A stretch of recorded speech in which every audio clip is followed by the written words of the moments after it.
Jayom Vishnupad Paramahamsa Parivraj Acharya Ashotatarak Shishimas His Divine Grace Srila A.C. Bhaktivedanta Swami Prabhupada Ki Jayom Vishnupad Paramahamsa Parivraj Acharya Ashotatarak Shishimas His Divine Grace Srila Bhaktisiddhanta Saraswati Goswami Thakur Maharaj Ki Ananta Koti Vaishnav Vrinda Ki Namacharya Srila Haridas Thakur Ki Friends Kaho Shri Krishna Chaitanya Prabhu Nityananda Shri Advaita Gadadhar Shivasri Gaura Bhakta Prabhuki Shri Radha Krishna Gopa Gopinath Shambhavu Radhakam Giri Govardhan Ki Shri Vrindavan Dham Ki Navadvip Mayapur Dham Ki Gangamai Yamunamai Ki Bhakti Devi Tulsi Devi Ki Shri Harinam Sankirtan Ki Transcendental Book Distribution Ki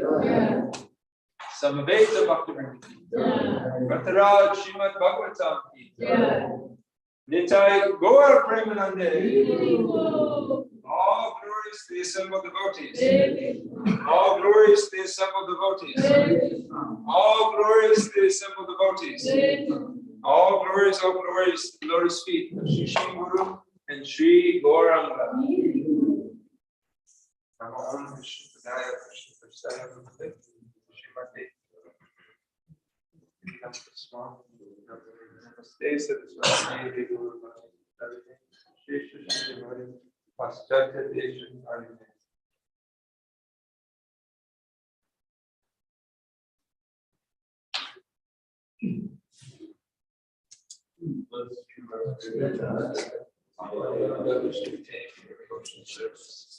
I bow down those Lord's feet with great awe and reverence.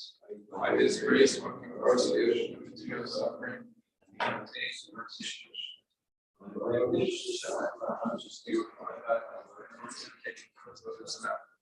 Attachment to His lotus feet is the perfection that fills all desires. He opens my darkened eyes and fills my heart with transcendental knowledge. He is my Lord, Lord of the earth. From Him every set of prayer emanates. Mind ignorance is destroyed. The data scriptures seem scattered. Our spiritual masters, they are first. I pray the Lord and the masters. O Master, have mercy on us. He is the shade of the Lord's feet. Your favorite is in all our girls. We take shelter in the Lord's feet. Divine grace, Srila A.C. Bhaktivedanta Swami Prabhupada Ki.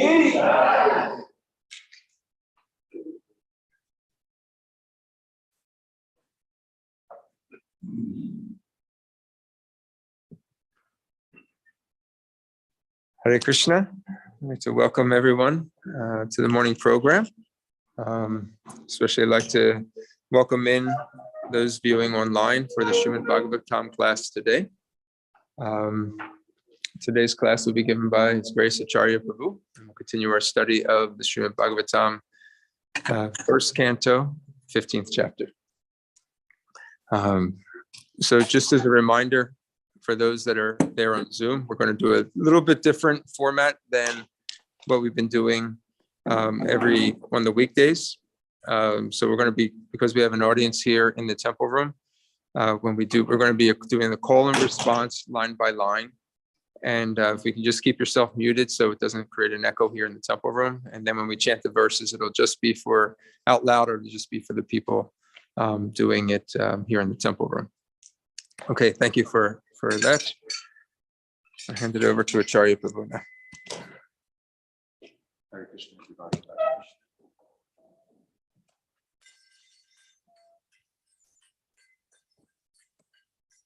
Jaya Radha Madhava Kunja Bihari Jaya Radha Madhava Kunja Bihari Jaya Radha Madhava Kunja Bihari Jaya Radha Kunja Bihari Gopi Janna Vallabha Givaradhari Jaya Gopi Janna Vallabha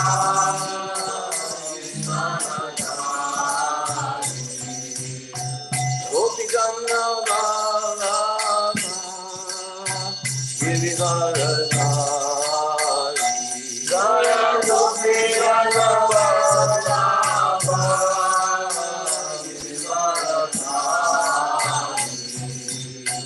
Yashoda Nandana Bhagavana Ranjana Yashoda Nandana Bhagavana Ranjana Yashoda Nandana Bhagavana Ranjana Yashoda Nandana Bhagavana Ranjana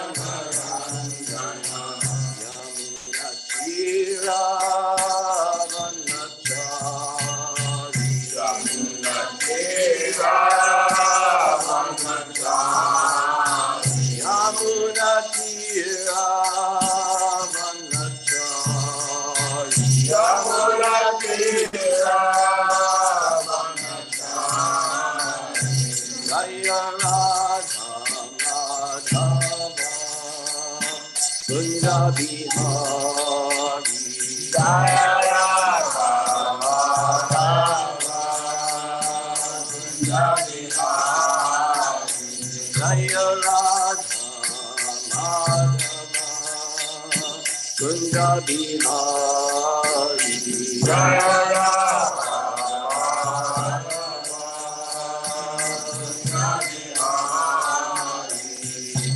Gopi Janna Vallabha Givaradhari Jaya Gopi Janna Vallabha Givaradhari Gopi Janna Vallabha Givaradhari Jaya Gopi Janna Vallabha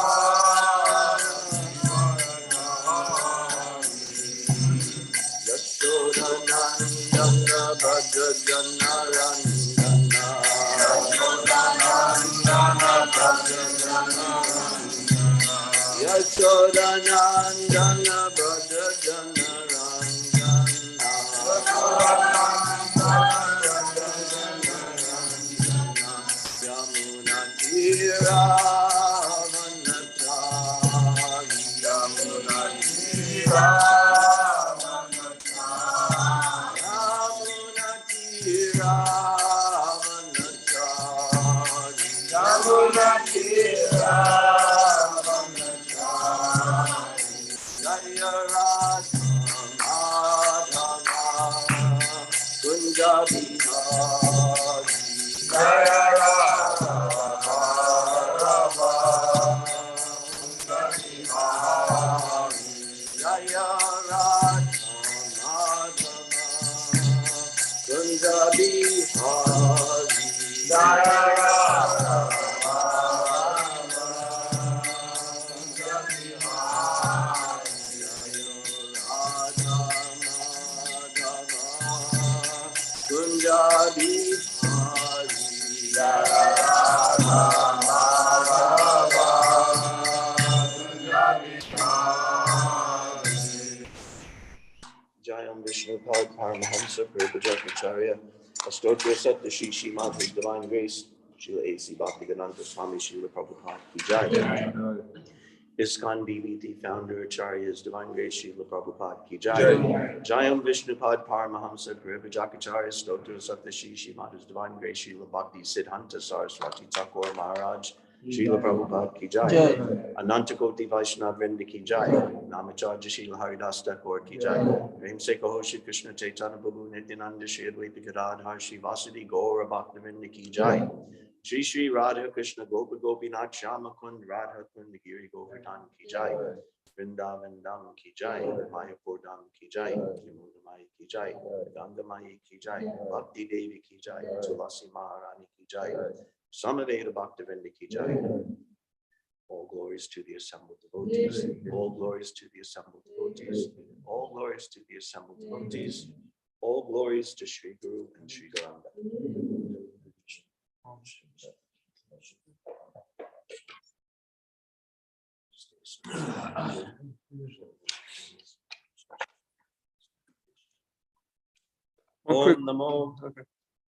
Om Namo Bhagavate Vasudevaya. Om Namo Bhagavate Vasudevaya. Om Namo Bhagavate Vasudevaya. Om Namo Bhagavate Vasudevaya. Om Namo Bhagavate Vasudevaya. Reading from Srimad Bhagavatam, Canto 1, The Creation, Chapter 15, the Pandavas retire timely. Text 18 and 19. Text 18 has no purport. We'll do 19 together and then I'll go back and read both of them. Before you begin, I just want to make sure everybody who's listening online can hear you. If somebody who's online there could just give a thumbs up or a confirmation you can hear Acharya Prabhu, okay? Yes, we are able to, Prabhu. Okay, great. Text 19. Shaya sanatana vikatana bhojanadish. I was on 18. Sorry. I was on the previous We one. could do 18 if that's easier. No, It's all the I same. got it here. And 19. So Ready? yes. Shaya sanatana vikatana bhojanadish. Saya Aikyadvayasya ritavaniti vipralabdha.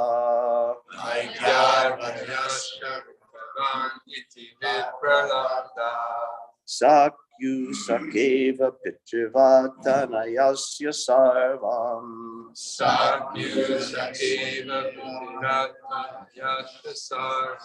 Sehe mahan mahitaya kumatera kamme.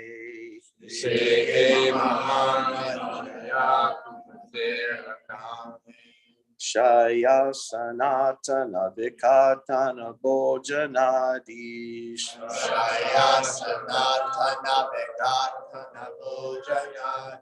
Svaikadvayasya ritavan iti vipralabdha.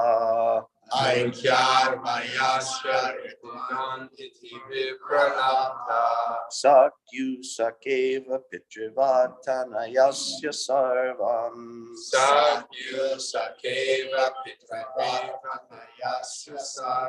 Sehe mahan mahitaya kumatera kamme.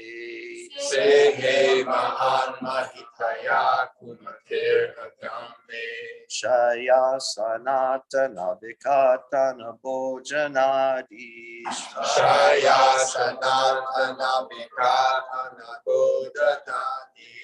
Aikyadvayasya ritavaniti vipralabdha.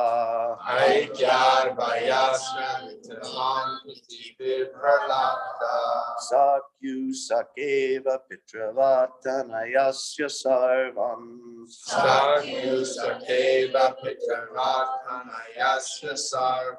Sehe mahan mahitaya kumatera gamme.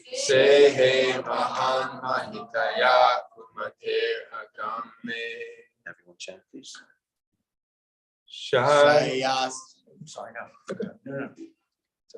Shayasanatana vikatana bhojanadish. Shaya Bhojanadish.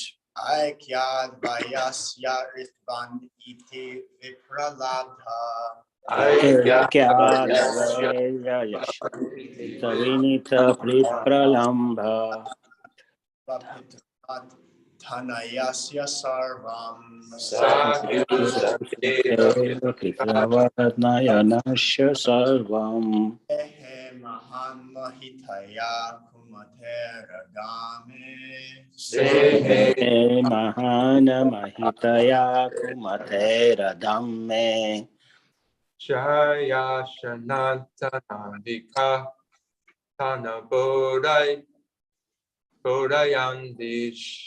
Shaya Sanatana Vikatana Bhojanadish Aikyad Vayasharvan Iti Vipralamda. Ekyadavaya Sharita Svanita Pipralabdha Sakyu Sakeva Pitravattanayasha Sarvam.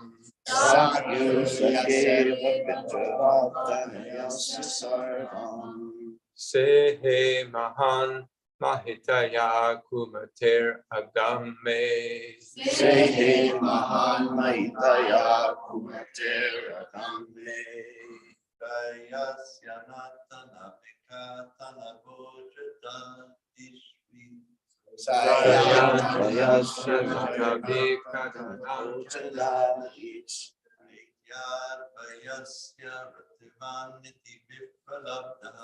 Aikyad Vayasya Ritavan Iti Vipralabdha.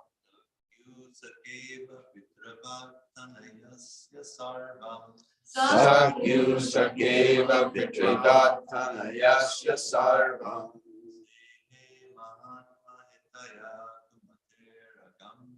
Sehe Mahan Mahitaya Kumatera Game.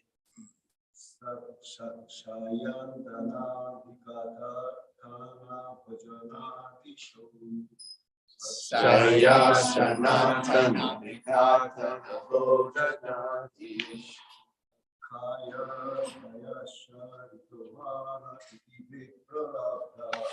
Aikyad Vayasya Ritavan Iti Vipralabdha.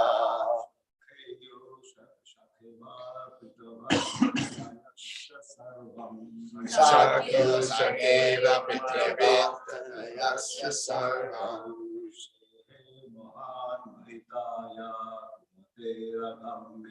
Sehe Mahan Mahitaya Kumatera Game. Sayasyatana vikatana bhojanadas. Saya Sanatana Vikatana Bhojanadish. Aikyad Vayaya Sarat Ritvaniti Vipralabde. Aikyad Vayasya Ritavan Iti Vipralabdha. Sakyu Sakeva Pritivattanasya Sarvam. Sakyu Sakeva Pitravattanayasya Sarvam. Sehe Mahan Mahitaya Kumatera Dhamme. Sehe Mahan Mahitaya Kumatera Game. Word for word translation. Shaya. Shaya. Sleeping on one bed. Sleeping on one bed. Asana. Asana. Sitting on one seat. Sitting on one seat. Atana. Atana. Walking together. Walking together. Vikatana. Vikatana. Self-adoration. Self-adoration. Bhojana. Bhojana. Dining together. Dining together. Adishu. Adishu. And in all such dealings. And all such things. Aikyat. Aikyat. Because of oneness. Because of oneness. Vayasya.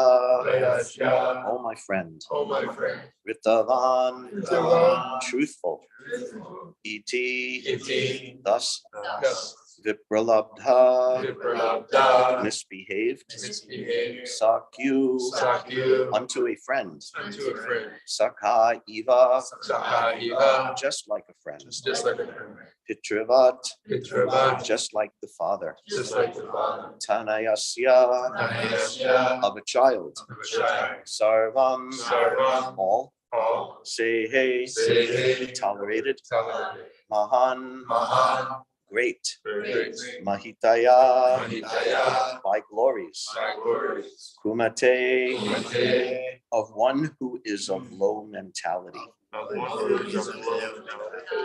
Agham, offense, may, mine.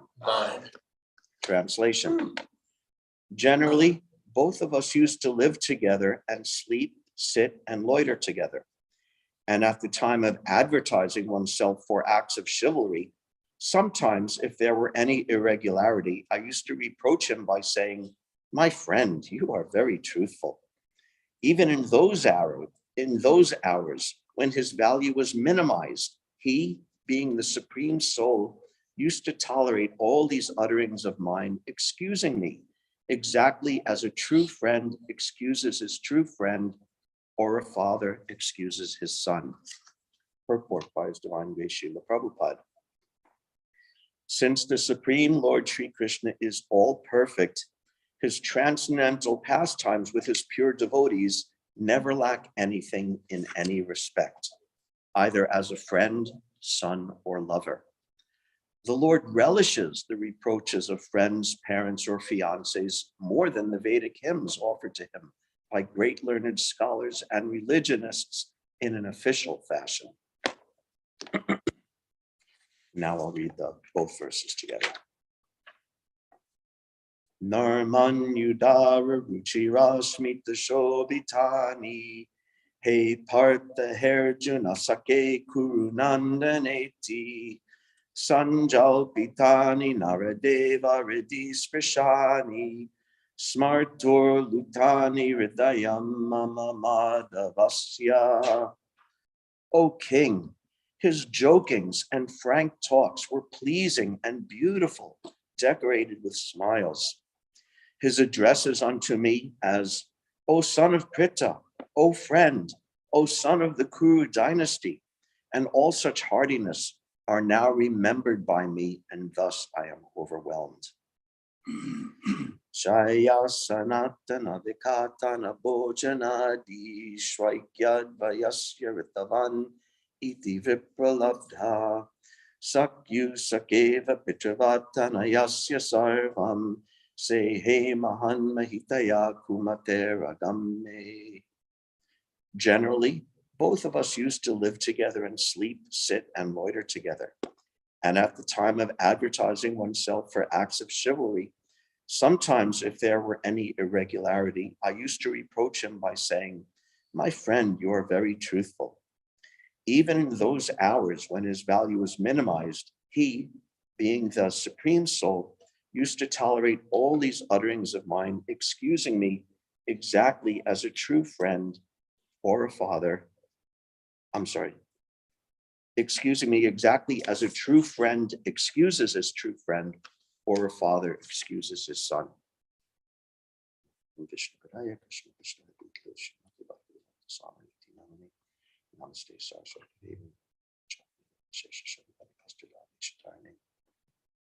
I missed classes the past couple of days. Has someone already told the story of Prime Minister Gladstone?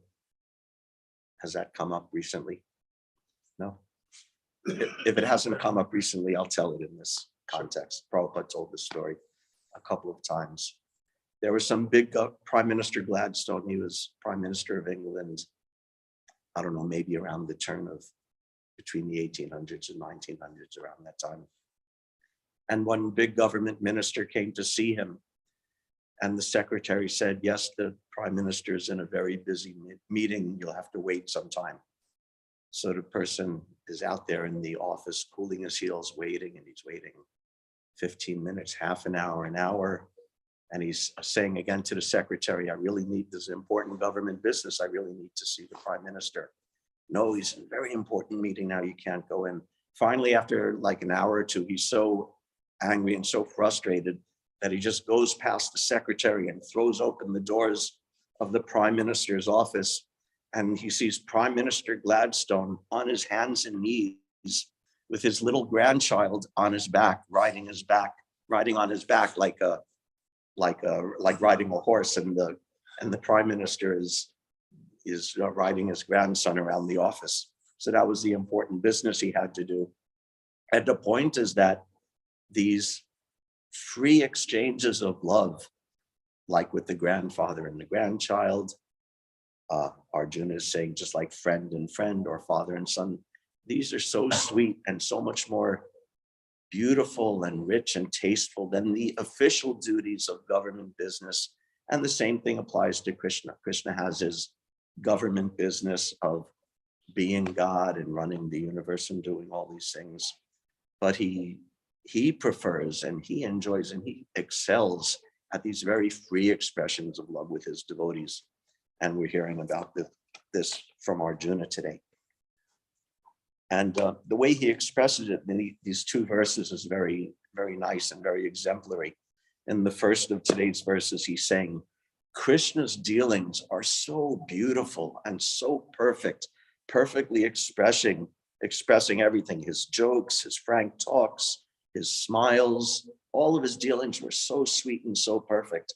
But then Arjuna says himself, but as for myself, I didn't appreciate properly. I didn't respect Krishna properly, that I would even criticize him, this joking criticism. Oh, my friend, you are very truthful.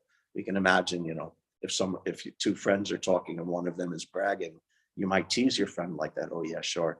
So Arjuna was joking with Krishna like that. Oh, you're very truthful with your bragging of your chivalrous acts and all these things, and laying on a bed together and talking very casually and friendly together, walking together, sitting together, spending all their time together in this very casual way. But he's now remembering, but this is the Supreme Personality of Godhead. I was so free with him and it was really not right, but Krishna was so kind that he forgave me. So this combination of these two verses is very beautiful and very instructive for us, that we're appreciating how perfectly Krishna is dealing with his devotees. But at the same time, for ourselves, we're lamenting that, but I'm not really understanding Krishna properly. So this combination, appreciating Krishna's greatness and also appreciating or recognizing our own lacking, this is a very, really excellent combination for advancing in Krishna consciousness.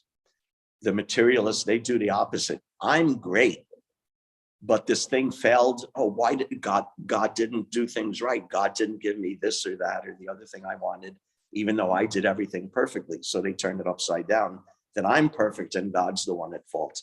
But Arjuna is recognizing this. There's a really nice verse, favorite verse of mine, from the story of Sudam Brahman. After Krishna visits the house of, after Sudam Vipra visits the palace of Krishna. And we know the story, how he offered him a very poor food of some chipped rice, and Krishna accepted it very lovingly and reciprocated so beautifully, and Sudam Brahman was so happy. And as he was going home, he spoke this verse to himself. He said, Kwaham daridra papiyan, kwa Krishna Sriniketana, Brahma bandoriti smaham, bahubhyam parirambita. Kwa in Sanskrit, kwa means who. It's like a question. Kwaham, who am I? Daridra papiyan. I'm Daridra, I'm such a poor man, and papiyan, I'm such a sinful man. Who am I? Just a poor, sinful person. Brahma Bandor, not even a Brahmana. I'm just a Brahma Bandhu, a friend of a Brahmana, friend of the Brahmana. Who am I? Poor, sinful friend of a Brahmana. Kwa Krishna. And who is Krishna? He's Sriniketana, the reservoir, the home, the abode of the goddess of fortune. And yet he's so kind that he embraced me with his two arms. So this combination is so nice, that I am so fallen and Krishna is so wonderful. That makes actually one qualified to appreciate Krishna, to be with Krishna like Arjuna was, to be embraced by Krishna's arms like Sudam Brahman was. So this combination is very nice. So what exactly is happening here? Krishna has disappeared and Arjuna is lamenting. So of course we know Krishna doesn't die. Krishna doesn't disappear. He's never gone. He's existing eternally in the spiritual world. Vrindavanam Parityaja Padamekam Nagachati. He exists eternally in the spiritual world and never sets even 1 foot outside of Vrindavan. Yet at the same time, he's present everywhere throughout the entire creation, personally present. And he's available to everyone at all time, everywhere. And Arjuna will also realize that in upcoming verses, when he remembers the instructions of Krishna that he received, and then he's feeling Krishna's presence again. So this duality is there. Krishna is the source of everything. He's present everywhere. He's never separate for us for even a moment. And yet in these past times, he seems to disappear. He seems to go away. And the devotee laments, even though Krishna is in the heart.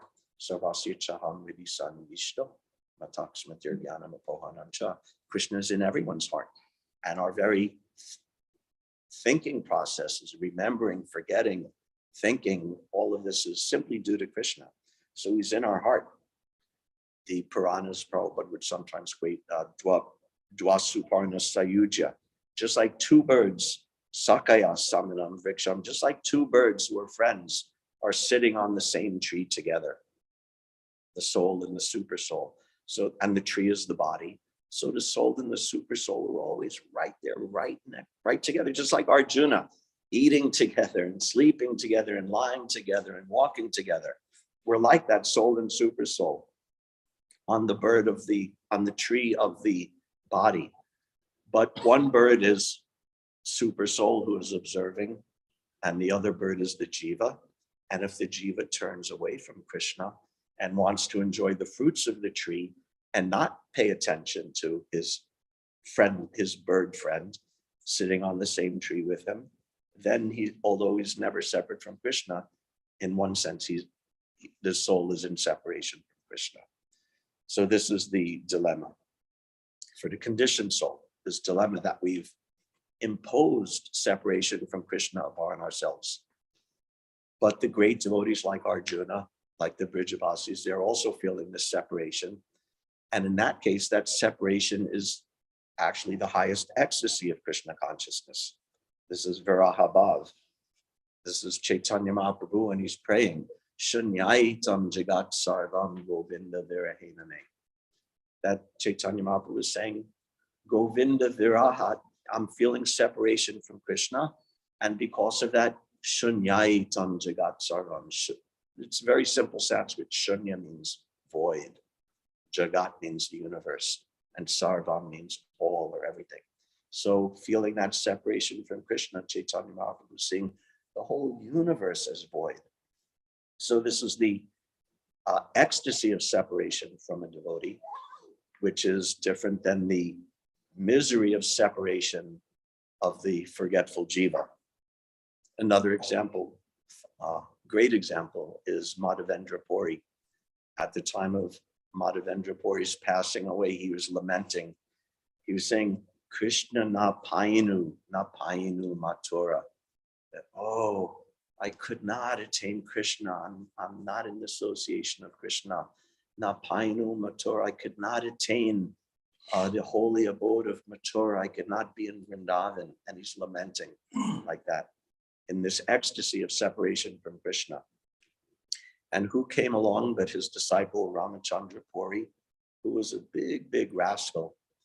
And he came before his spiritual master, who was lamenting like this, and said, why are you lamenting? It's all one. Just be satisfied meditating on Brahman. What are you lamenting for separation?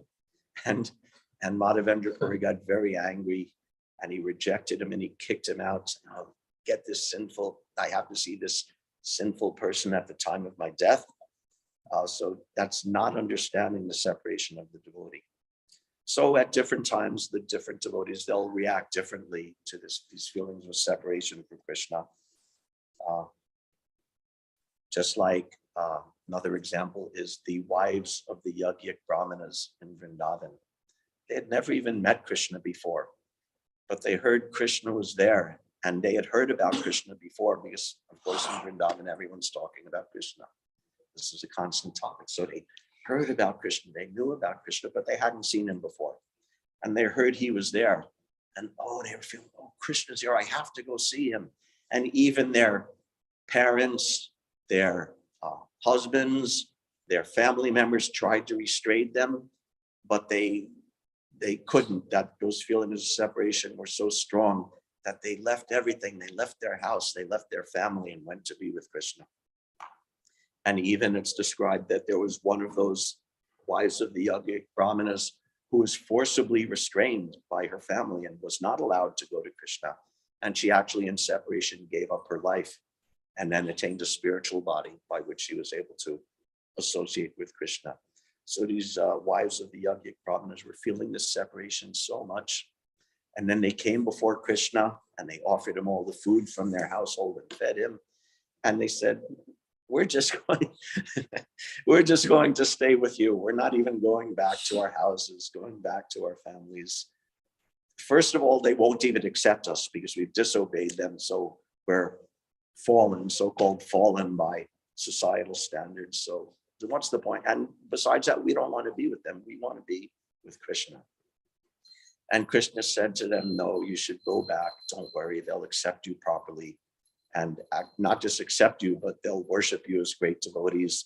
And then he said, explain to them, I should have written down that verse, but the idea of the verse is Krishna says to them, by worshiping me and remembering me and thinking of me and serving me in separation, this is as good or even better than being in my personal association. So in this way, he explained to them service in the mood of separation, and they went back to their husbands and life went on for them. And then their husbands also realized their foolishness that, we're supposedly Brahmins, we're doing sacrifice to Vishnu, but the Supreme Vishnu himself came to us and we rejected him. So to hell with our sacrifice, to hell with our Vedic learning.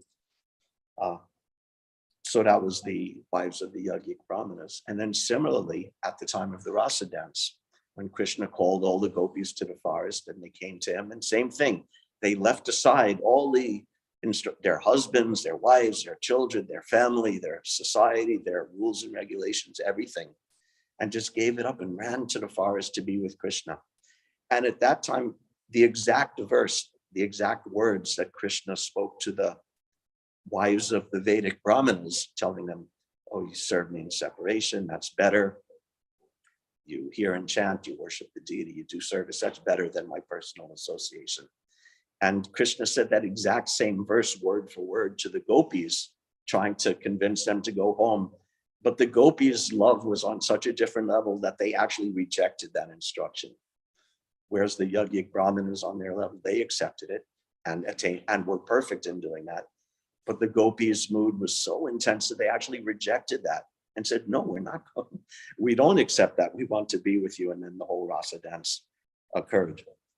So this is the teaching actually of the Gaudiya Sampradaya. Chaitanya Mahaprabhu came to teach this. This mood of separation is the highest. Arjuna is exemplifying here his ecstasy of separation from Krishna. Prabhupada was speaking. This was at one of the big Delhi pandals. Prabhupada was preaching and he said, he finished off the whole lecture. And he said, these Goswamis, Narottam Das Thakur, liberated devotees, Lord Chaitanya Mahaprabhu himself, they teach us how to worship Krishna in separation, feelings of separation. And then he quoted Sad Goswami Ashtakam. Hey Radhe Vrajadevi Ke Chalalite, Hey Nanda Shuno Kuta, Shri Govardhana Kalpa Pada Patale, Kalindi Vane Kuta, Go Santa Viti Sarvato Rajapure, Kedar Mahavivalo. And he goes on, they're just like that, mad after God. Where is Krishna? Where is Krishna? This is called Bhagavat Dharma. Thank you very much, Hare Krishna. So that verse, Sad Goswami Ashtakam, the 6 Goswamis, who in their Swarup are eternal associates of Radha and Krishna. But their mood was like this: Hey Radhe Vrajadeviki, O Radha, goddess of Vrindavan, O Lalita, O Krishna, Nandasuno, Krishna, the son of Nandamaj, where are you? They weren't saying, oh yes, we've attained Krishna. Krishna's in my heart. They were saying, no, where are you? Where are you, Radharani? Where are you, Krishna? Are you at the foot of Govardhan Hill? Are you on the bank of the river Yamuna? And this was their ecstasy, wandering all over Vrindavan, not saying we've attained Krishna, but where is Krishna? I could not attain Krishna. Again, like Madhavendra Puri, Krishna na painu, I could not attain Krishna. I could not attain Vrindavan. So this is the beautiful and very intense mood of separation.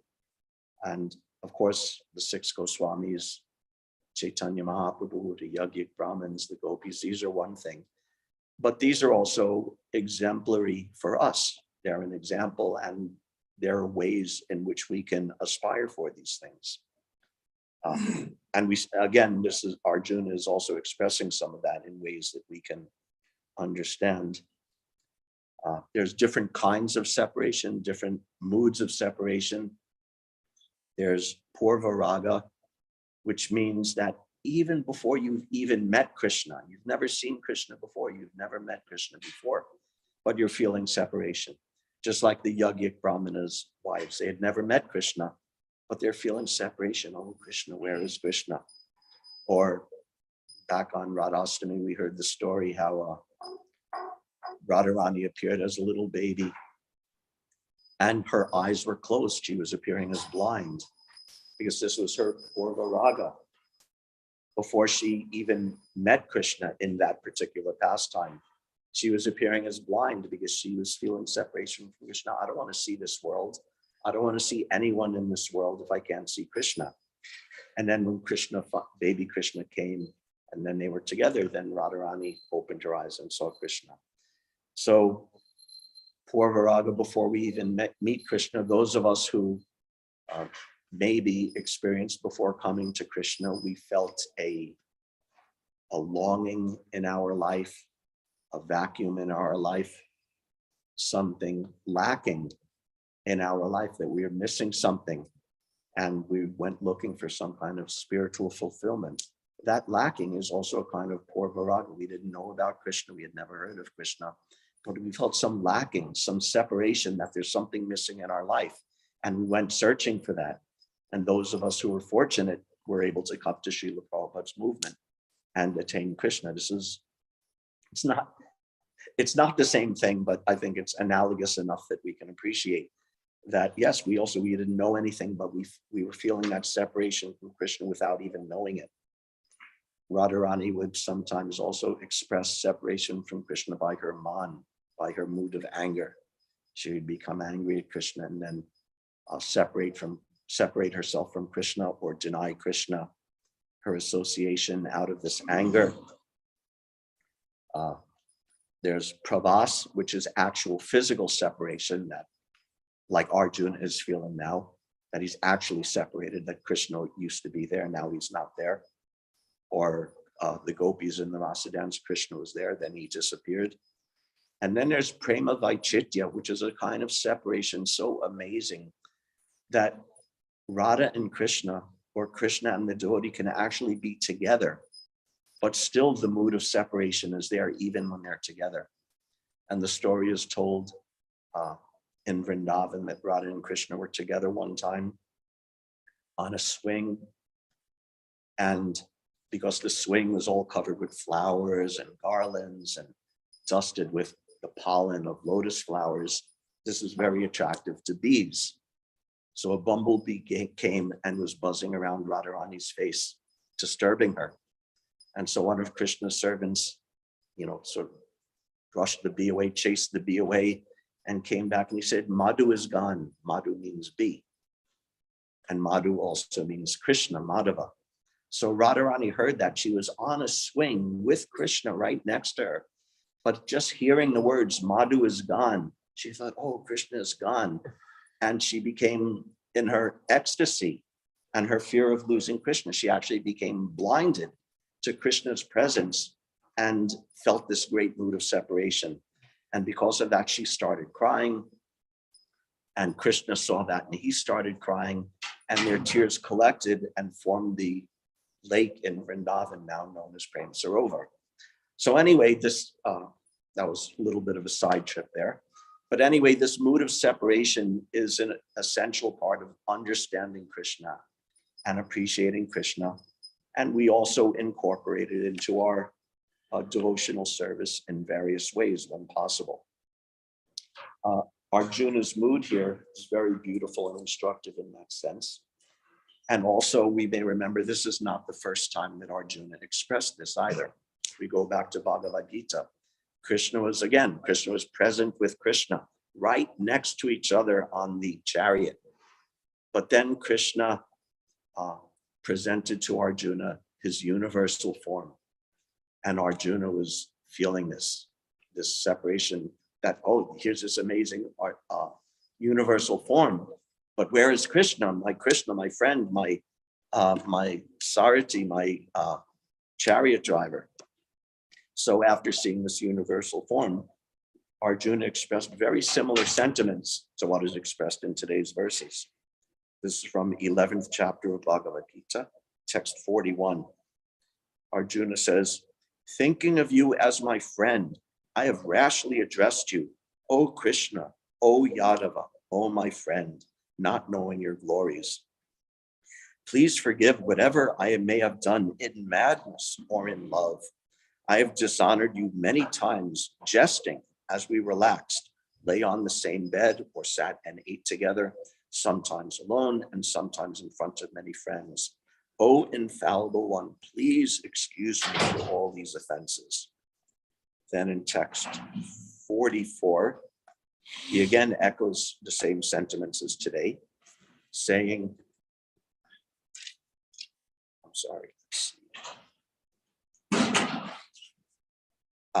you are the supreme Lord, to be worshipped by every living being.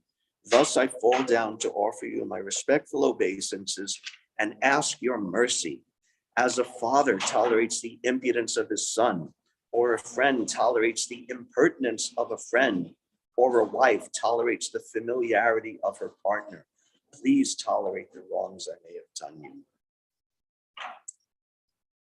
And in the purport, Prabhupada, his purport here also echoes today's purport.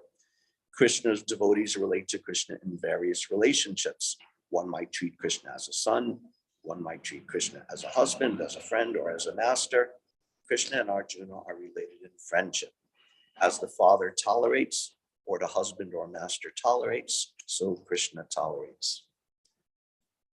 So this is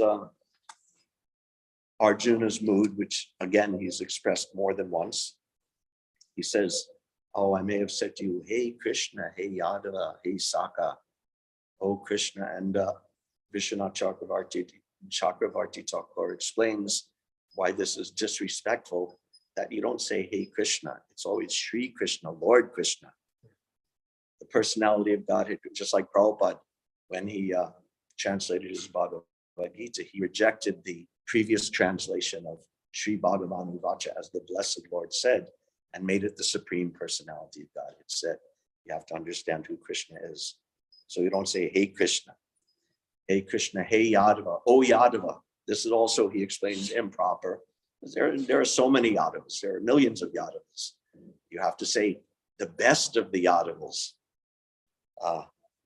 And let's see some examples. When the prayers of the demigods in the 10th canto, the prayers of the demigods to Krishna in the womb, they prayed to Krishna, Yadotama Vandanante. Yadotama means Yadu Uttama, the best of the Yadus. We offer our prayers to you, the best of the Yadus. And same thing after Krishna killed the Keshi demon, Narada Muni came before him and addressed him as Satvata Pravara. The Satvata is one of the sub-clans of the Yadu dynasty. So Sattva Pravara means the most eminent amongst the Sattvatas, amongst the Yadus. Or Shukadev addressing Krishna as Satkruta Rishabha, bull amongst the Yadus. So again, the most powerful amongst the Yadu dynasty. So this is proper respect. And addressing Krishna, hey Saka, as friend. Friend presumes some equality. So Arjuna was feeling a little nervous about his expressions of equality, even though Krishna loves that and accepts that from his devotee. The devotee, especially the sadhaka devotee, is very careful about being presumptuous in his relationship with Krishna. So that's why this incident with Arjuna, I find it so instructive, that it provides both sides, that we have that opportunity to actually approach Krishna in this very sweet and beautiful and friendly way. Yet at the same time, he's cautioning us, don't presume too much. Don't forget Krishna is the Supreme Personality of Godhead. We aspire for that sometime in some next life, hundreds of lives, thousands of lives in the future. We may aspire for that, to be in Vrindavan with Krishna, to have this intimate relationship with Krishna, but we can't falsely take it up. We can't force it, and we can't neglect the understanding of Krishna's greatness. We have to balance this, and Arjuna is balancing it, and Prabhupada's teachings are very expertly taught us how to balance these ideas of appreciating and understanding Krishna's power and glory and greatness, and at the same time his sweetness and his willingness to become one with his devotees in friendship, in parenthood, or in conjugal relationship. And so we balance that, and if we don't balance it properly, then there's all sorts of offenses we can commit. This is the offense of the Prakrita Sahajas. Sahaja literally means sahaja. Saha means with. Ja means born, like Janma, Janmastami. So sahaja means something that's inborn, something that's natural to you. So this mood of being friendly and familiar with Krishna is certainly sahaja. It's natural to us as part and parcel of Krishna. But prakrita sahaja means you impose your material conceptions on that natural relationship.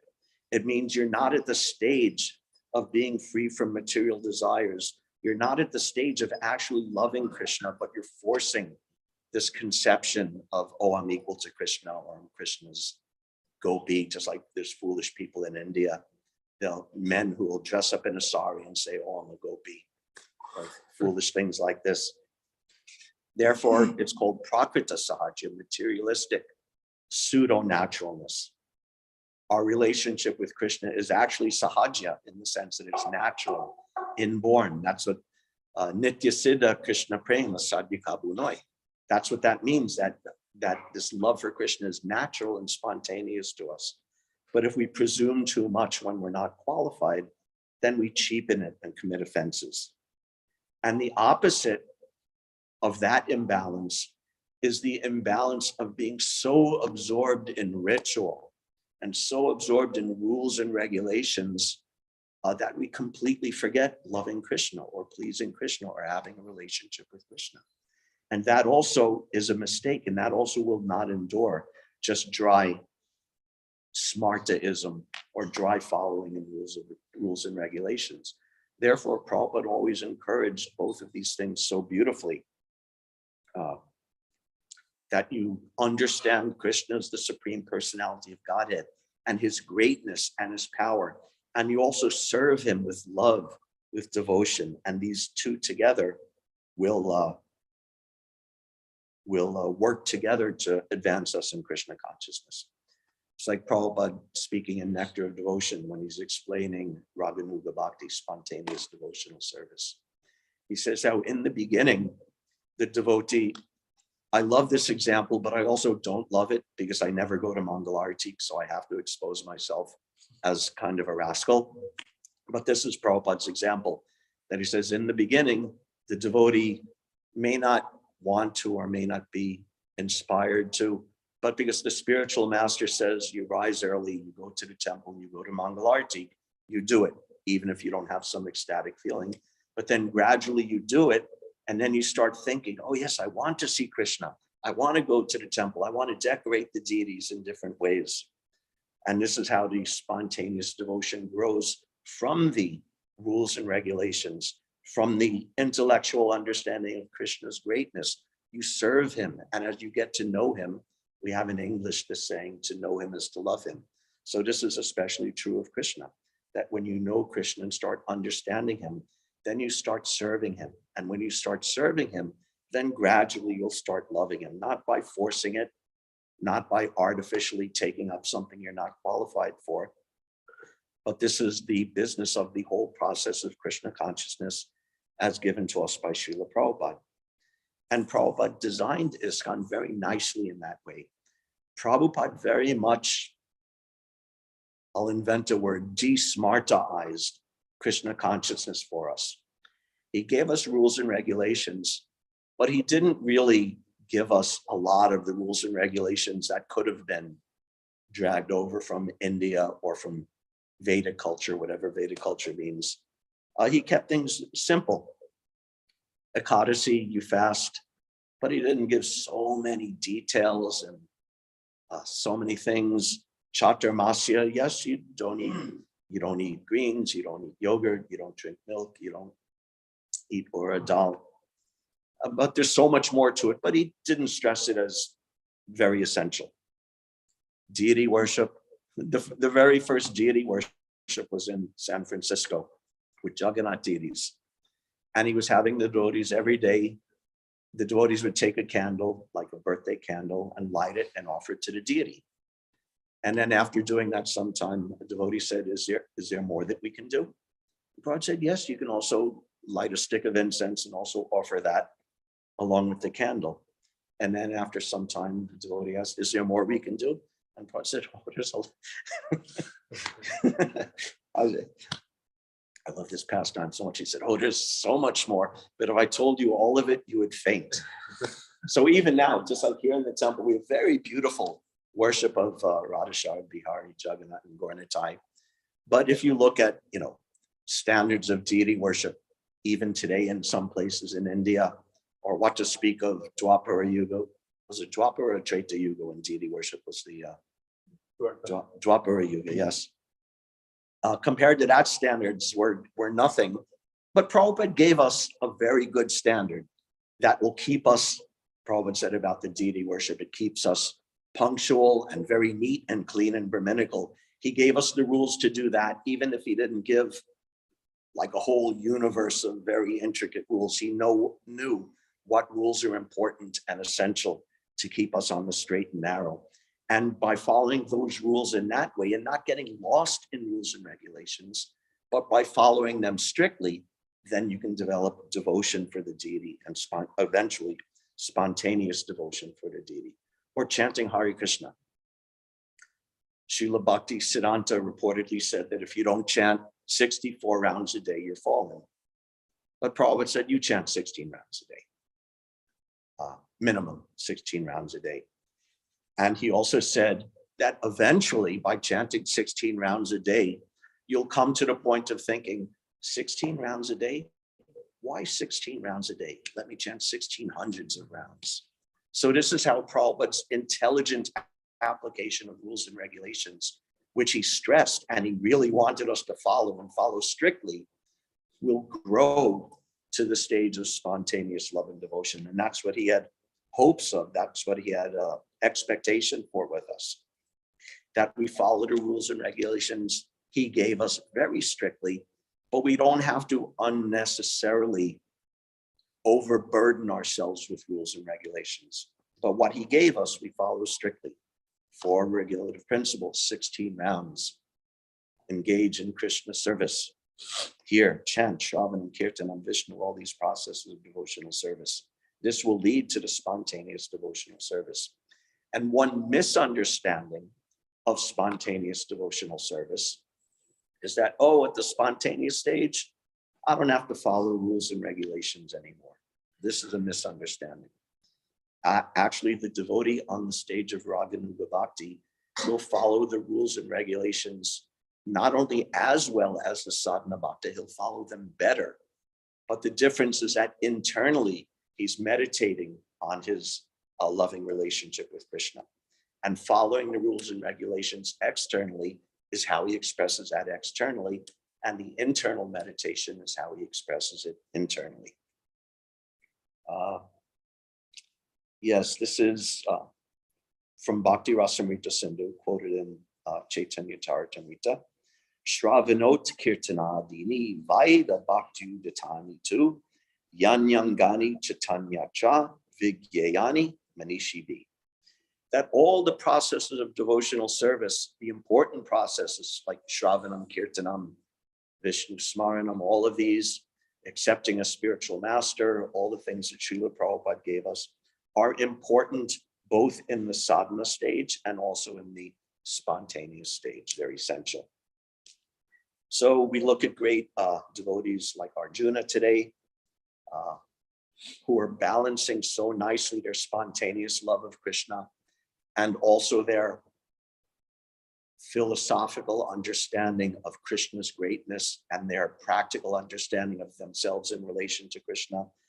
The Yogic Brahmana's wives, Chaitanya Mahaprabhu himself, and Srila Prabhupada himself, balancing these, then we can learn how to be strict on the important rules and regulations that are required, and also how to cultivate the heart, the love, the spontaneous attraction for Krishna that will grow. We learn to balance these.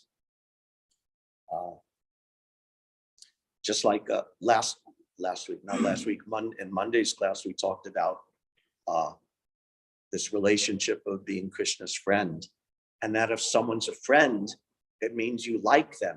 You want to spend time with them. You want to hear with them and hear about them and do things with them. So as our devotion to Krishna grows, we want to hear about Krishna more. We want to be with Krishna more. Not just officially thinking, oh, Krishna is my friend, Krishna is my devotee. I'm a devotee, so I love Krishna. That has to grow.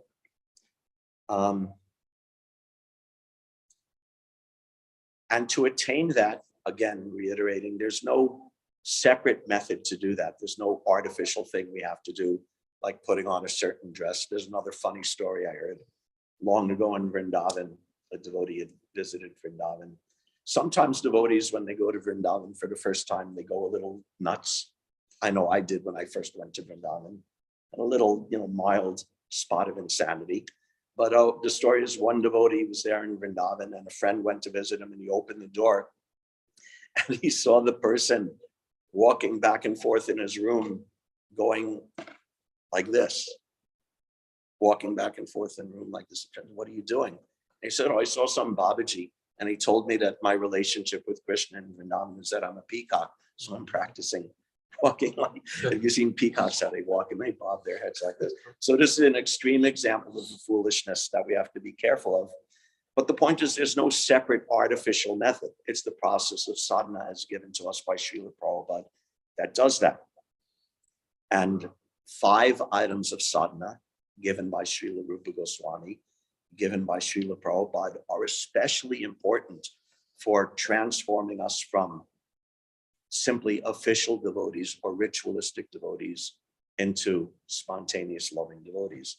And those 5 things are mentioned in Nectar of Devotion, of course. Nam Kirtan, Sadhu Satsanga, Bhagavat Shravan, Mathura Vas, Archamurti, Shraddhaya Sevan. These 5 things, Srila Rupa Goswami says, are so powerful that even a little bit of contact with them can elevate one to the stage of Bhava Bhakti. Bhava Bhakti means you actually have some real awakening of love for Krishna in your heart. So these 5 things, and these 5 things, this is just what ISKCON is. Nam Kirtan, chanting the holy name. Satsanga, associating with devotees. Nam Kirtan, Satsanga, Bhagavat Shravan, hearing Srimad Bhagavatam. This is all the program that Srila Prabhupada gave us. Mathura Vas, residing in or visiting or going on pilgrimage to the holy lands in Vrindavan, or also to tirthas. Our local temples are also tirthas. Prabhupada said they're like embassies from the spiritual world.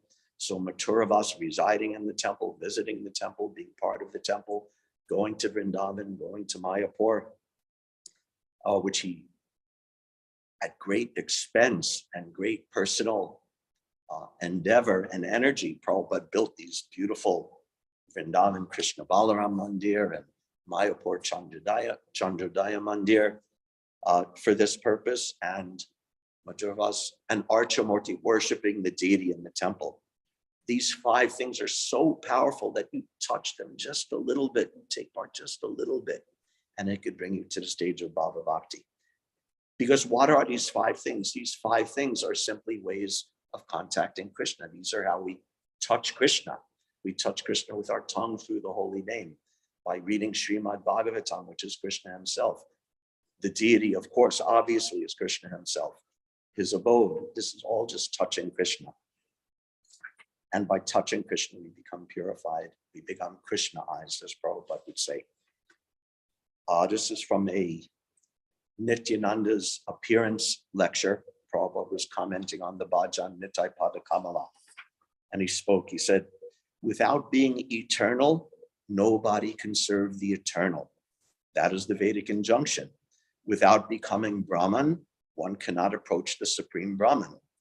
Just like without being fire, nobody can enter into the fire. Without being water, nobody can enter into the water.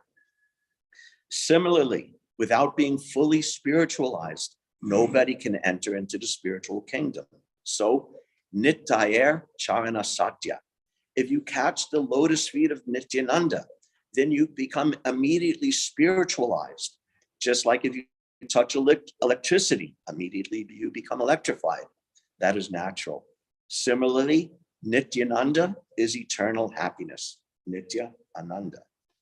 Nityananda is eternal happiness. If you touch Nityananda some way or other, then you become also eternally happy. Tanhara Sevaka Nitya. Therefore, one who is in contact with Nityananda, they have become eternal. So same thing. If we come into contact with Krishna through the process of Krishna consciousness that's given to us by Srila Prabhupada, following the rules and regulations very rigidly, what's it said of Raghunath Das Goswami, Pashanera Leka, that his vows, his following of vows was like lines in stone. So following the rules he gave us very rigidly, and at the same time, developing love for Krishna through this process by touching Krishna, by contacting Krishna in these different ways, then, like Prabhupada said, just like you touch electricity, you become electrified. You touch Nityananda. Nitya Ananda means eternal happiness. You touch Nityananda and you get that eternal happiness. And anyway, so I very much like that, how Arjuna was expressing this simultaneously, his appreciation for the closeness and intimacy with Krishna, and also his own caution that, oh, I have to be careful not to disrespect, not to misunderstand. I found that a very beautiful balance, something we could all maybe appreciate. Thank you very much, Hare Krishna. If there's any questions or comments or discussion, we can do that.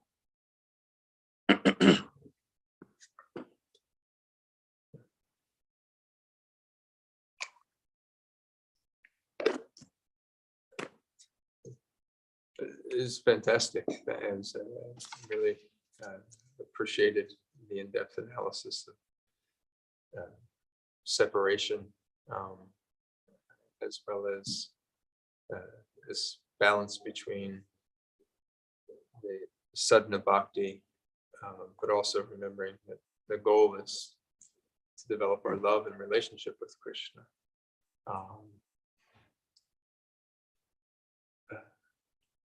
I guess we've seen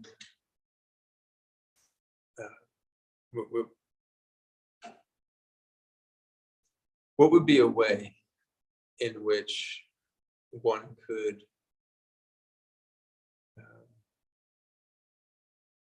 maybe begin to kind of one's expression, or allow that love or to develop kind of like a personal relationship with Krishna in a kind of bona fide way, to start to manifest, where it's just not here, I wrote everything down for you, just do this, where one allows for some self-expression in one's. That's a good question. one possibility Prabhupada would sometimes discuss this idea of dovetailing. That you take something you like or something that you're good at, something that you're expert at, and you do that in Krishna service. That's one way of sort of melding our own tastes and desires with Krishna consciousness. That could make it, personal and intimate for us, that, oh, this is my skill or my thing that I have that I'm personally going to offer to Krishna. That's one possibility. Find something that we have some love for, some ability in, and make that our service to devote that to Krishna. I think that could be useful. Or find other ways to personalize. I mean, any service can be personalized in a particular way that you do it, that you like to do it, even if you're sweeping the floor. People clean differently. You may have a method of sweeping and you mop in a certain way, and you do that in your personal way, that this is the way I like to do it, and this is the best, and I'm offering this the best way I can to Krishna. The way that I mop the floor is well planned out. Or or preaching or deity worship, the pujari. The pujari is decorating the deity, and he has a special taste. The pujari has a special taste of what he thinks looks beautiful on Krishna, and he's dovetailing that with the descriptions of Krishna in the Shastra and of course, the standards in the temple. You can't just do anything, but you personalize it. You invest your own. I think you used the word creativity. You said your own creativity, your own taste into it. Cooking is certainly an example. Also, that you cook things that you want, that you think that you're cooking it for Krishna, and the prime thing is Krishna's pleasure, but you're also cooking things that you think are delicious. Apoorva Prabhu told me that a cook always, without exception, has to taste what he cooks after cooking it to see is it good. So that's the cook is tasting it. That's his taste. So you're merging that, or you're not merging. You're adding that with pleasing Krishna. That what do I think is delicious. So all of these ways, there are lots of ways, I suppose, where you could personalize that and make it whatever the surface is, make it from your heart in the way that you think is super excellent. And that way, doing something even according to rules and regulations, but according to your taste and heart and creativity, personalizes it. Is that a useful idea? Is that? Yeah, I think so. Definitely. I think that's good. I think sometimes we could maybe get intimidated or feel trapped that we're not supposed to be almost goes into the realm of impersonalism, where we're not supposed to use any feeling of expression or kind of have any feeling or thought for ourselves. As always, there's like a fault on both sides. That a person who's neophyte or really doesn't know anything may concoct something that, I think this is pleasing to Krishna, but it's actually wrong. Right. And at the same time, someone may be crushing a real opportunity for, love and spontaneity by not letting themselves feel in that way. So as always, it's a balance. But yeah, that's a nice point. Yes, Prabhu. What will be thank you for a class, Prabhu. How do you pronounce your name? Acharya. Acharya Das.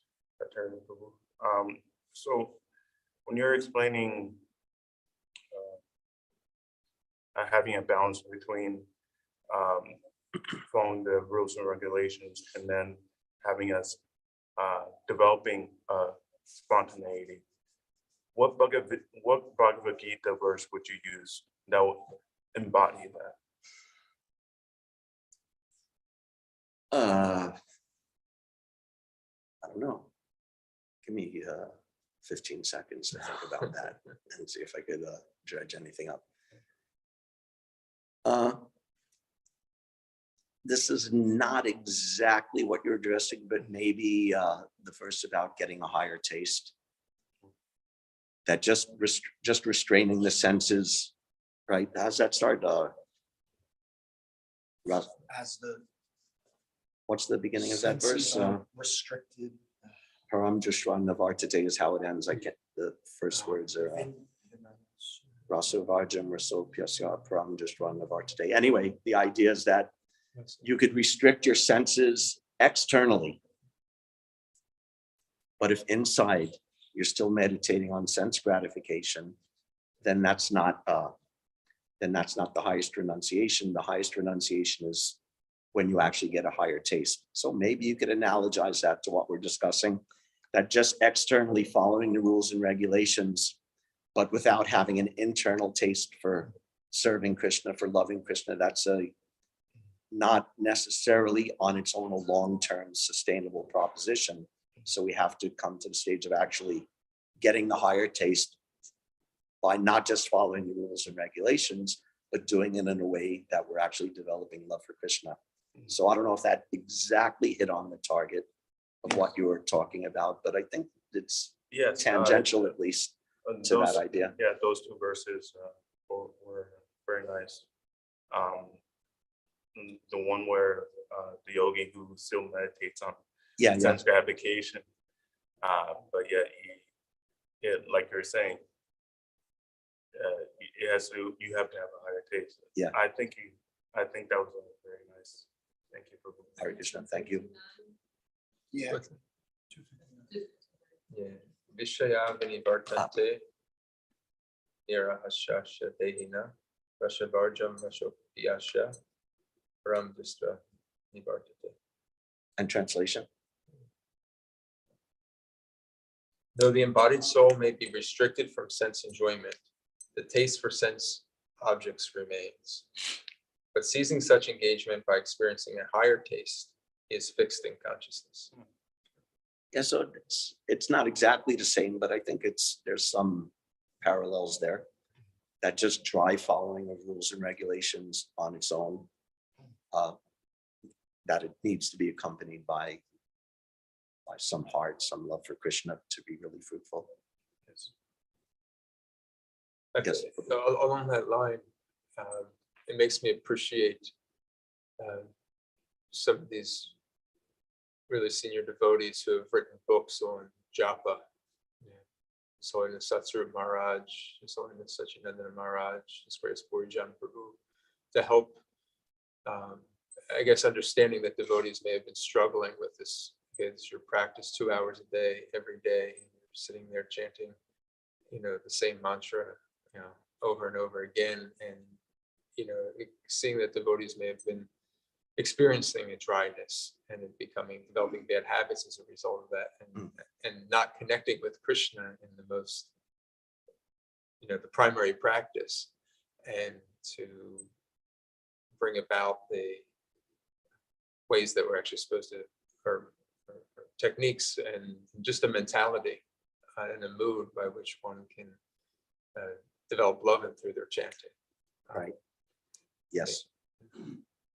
Well put.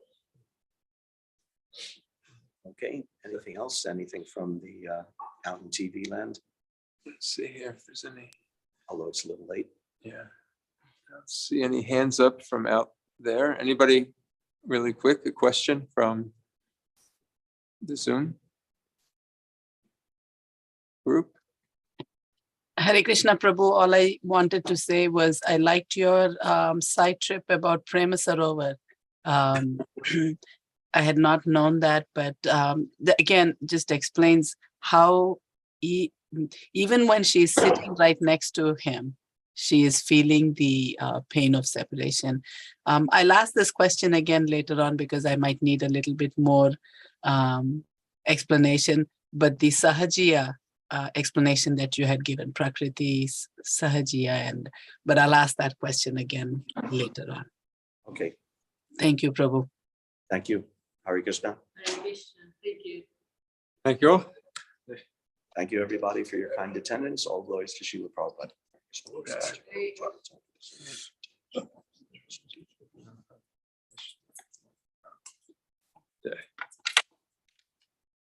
And then Acharya Prabhu will also be giving Sunday feast class tomorrow. So we'll be having the Sunday feast it'll be Christmas Day but we'll still be having the program as normal. If you can tolerate the 2 days in a row.